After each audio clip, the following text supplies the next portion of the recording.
What's going on, guys? I want to give you guys some levels here to kind of play overnight if you decide to jump on London or our pre-market.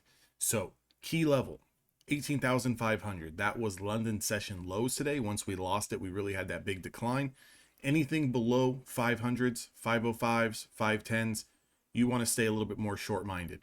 Will there be opportunities to maybe scalp from here to here, maybe from here to here? Sure, but this market really doesn't have any juice until we get over 500s. Okay, so I want to see a break, consolidation, hold, and I want to go long.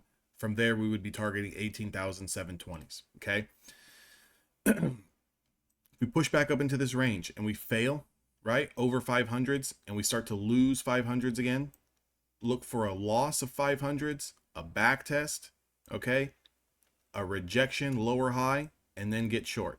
And then you would just be sitting in this trade trying to target 18,300s, 18,350, 18,370, so forth and so forth. You do have support here at your daily 10. Anything below 18,370.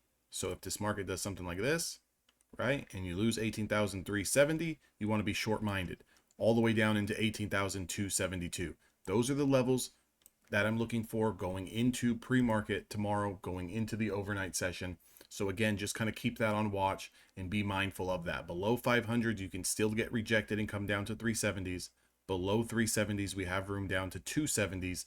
Those are going to be the levels. I don't really want to do anything inside this range. Okay, there's nothing much to really do here. Yeah, can you make some money? But it's going to be very, very choppy. So just kind of stay out of that until we break the range of 500 or 370. That's it, guys. So those are the levels going into tomorrow. Hopefully that helps you guys. Maybe that keeps you on the right side of the trade. And again, we'll recap tomorrow come the trading hours.